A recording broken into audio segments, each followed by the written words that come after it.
ద్వితీయోపదేశకాండం 9వ అధ్యాయాన్ని చదువుకుంటాం. ద్వితీయోపదేశకాండం 9వ అధ్యాయం. ఇజ్రాయేలు వినుము, నీకంటే గొప్ప బలం గల జనములను, ఆకాశమంటూ ప్రాకారములు గల గొప్ప పట్టణములను స్వాధీనపరుచుకున్నట్టుకై నేడు నీవు యోర్దనును దాటబోచున్నావు. ఆ ప్రజలు గొప్పవారు, ఉన్నత దేహులు, వారు నువ్వు ఎరిగిన అనాకీయుల వంశస్థులు.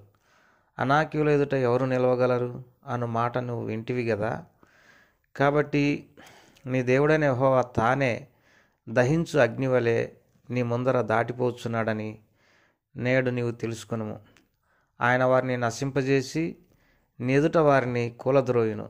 యెహోవా నీతో చెప్పినట్లు నీవు వారిని వెళ్ళగొట్టి వేగమే వారిని నశింపజేసేదవు.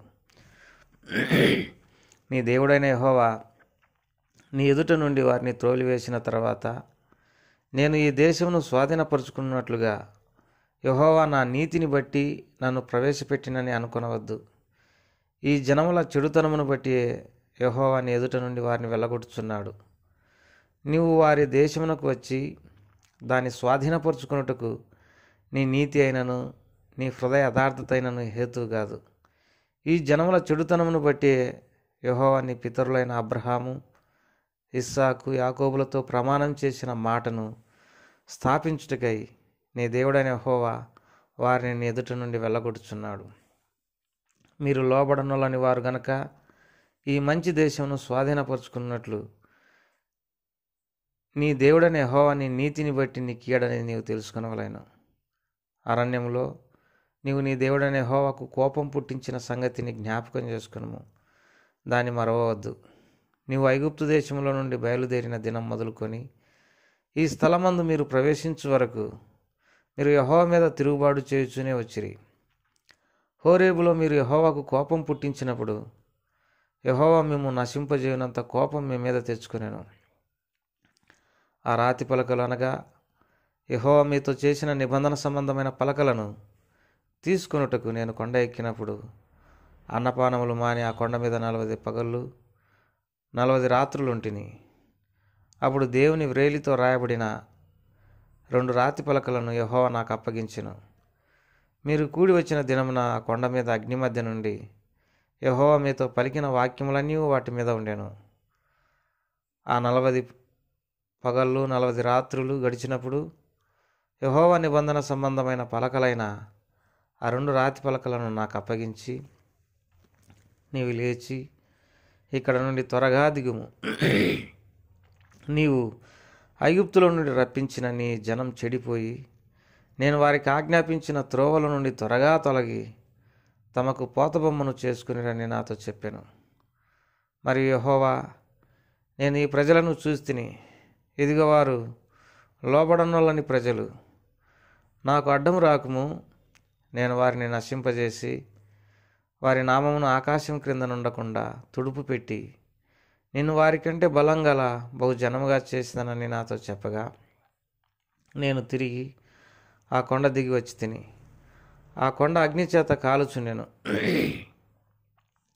ఆ 2 నిబంధన పలకలు నా 2 చేతులలో ఉండెను. నేను చూసినప్పుడు మీరు మీ దేవుడైన యెహోవా దృష్టికి పాపం చేసి ఉంటిరి. పోతదూడను చేయించుకొని యెహోవా మీకు ఆజ్ఞాపించిన త్రోవ నుండి త్వరగా తొలగిపోయింటిరి. అప్పుడు నేను ఆ 2 పలకలను పట్టుకొని నా 2 చేతులలో ఉండి మీ కన్నుల ఎదుట వాటి కింద పడవేసి పొగలగొట్టి, మీరు యెహోవా దృష్టికి ఆ చెడు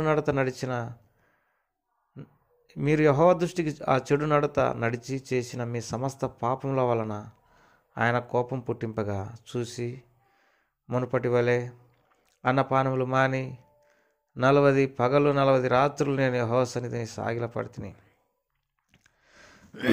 ఎలాగనగా మేము నశింపజేయాలని కోపడిన యెహోవా ఆ కోపోద్రేకమును చూసి భయపడి తిని ఆ కాలమందును యెహోవా నా మనవి ఆలకించెను.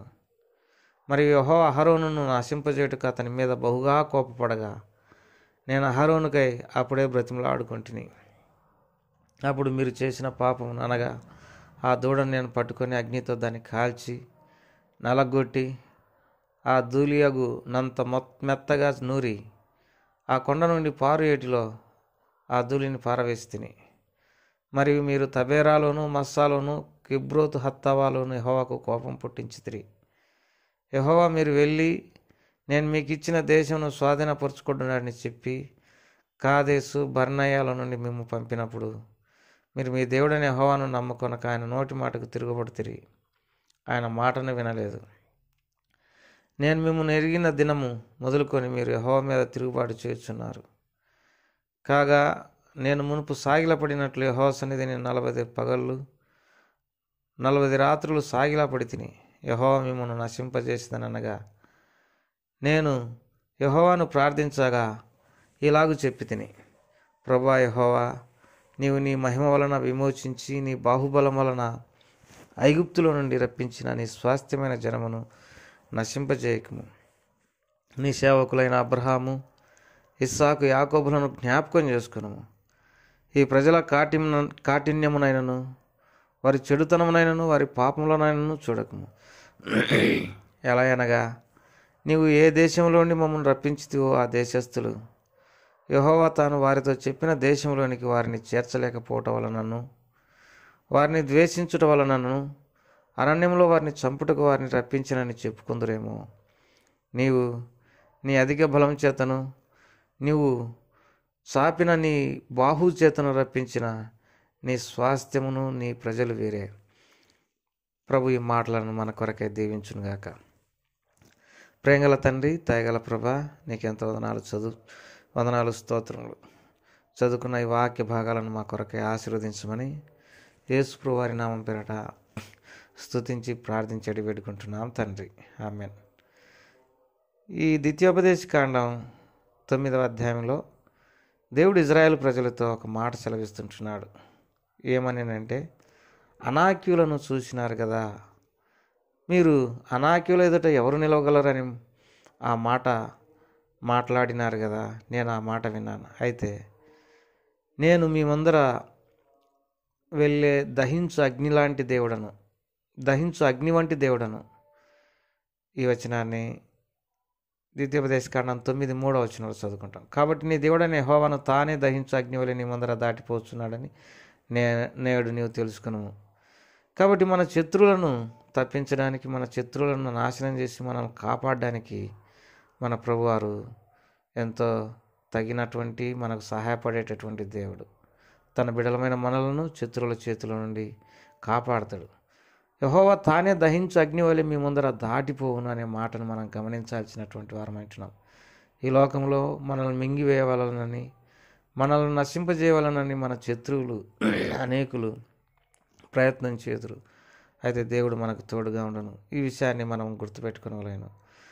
తర్వాత దేవుడు వీరికి శ్రేష్టమైనటువంటి దేశం, పాలు తేనెలు ప్రవహించేటటువంటి దేశం, ద్రాక్ష తోటలు, మరి అంజురపు చెట్లు, అంజురపు తోటలు, రకరకాల ఫలభరితమైనటువంటి తోటలు ఉన్నటువంటి ఆ దేశాన్ని, ఇనుము రాగి ఖనిజాలు గల దేశాన్ని, శ్రేష్టమైనటువంటి దేశాన్ని వీరికి దేవుడు అనుగ్రహించబోతున్నాడని మనం 8వ అధ్యాయంలో చదువుకున్నాం.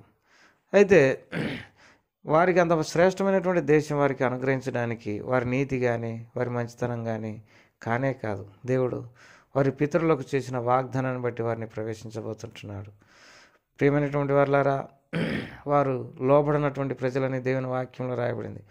వారు హోరేబులో దూడం చేసుకుని దానికి సాగిలపడినప్పుడు మరి ఆ విషయమై దేవుడు ఎంతో కోపంతో మండిపోతూ వచ్చినాడు. వారందరిని నశింపజేయాలని ప్రయత్నం చేసినప్పుడు దేవుడు మరి వారు నశింపకుండా మోషే అనేటటువంటి నాయకుడు మరి అడ్డు వచ్చినాడు. దేవుని ప్రజలారా, అలాంటి వారు ఈ ఇజ్రాయేలీలు. తర్వాత ఈ మోషే దేవునికి ఎంతో సమీపంగా ఉండి మరి జీవవాక్యమును తీసుకొచ్చినటువంటి వాడుగా ఉంటున్నాడు.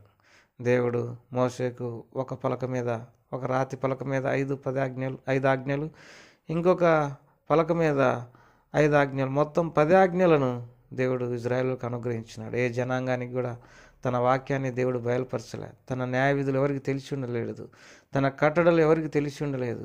కేవలం ఈ ప్రజలను ప్రేమించి దేవుడు తన నియమాన్ని, తన కట్టడలను, తన ఆజ్ఞలను తన న్యాయ విధులను బయలుపరిచినారు. అందుకే ఆ ఇజ్రాయేలీలు ఎంతో శ్రేష్టమైనటువంటి దీవెనలు పొందుతూ వచ్చినారు. కాబట్టి మనం కూడా తిరుగుబాటు చేయకోకుండా, మరి వేరే దేవతలను అనుసరించుకోకుండా ప్రభువును అనుసరించున్నట్టుగా మనం మరి మన మనసులను సిద్ధపరచుకోవాలి. తర్వాత శత్రువుల విషయమై మనం భయపడక మన ముందు నడుచువాడు దహించు అగ్ని అయి ఉన్నాడని ఆయన మీద నమ్మకం పెట్టుకోవాలి. తర్వాత జీవవాక్యమును అనగా దేవుడు ఇజ్రాయేలులకు అనుగ్రహించిన వాక్యాన్ని మనం కూడా ఎంతో జాగ్రత్తగా అనుసరించవలసినటువంటి వారమైంటున్నాం. ప్రభు అటువంటి కృప దయచేయును గాక. ప్రేమగల తండ్రి, ఈ మాటలన్నింటినీ దీవించమని యేసు ప్రభువారి నామం పేరట స్తుతించి ప్రార్థించి వేడుకుంటున్నాం తండ్రి. ఆమేన్.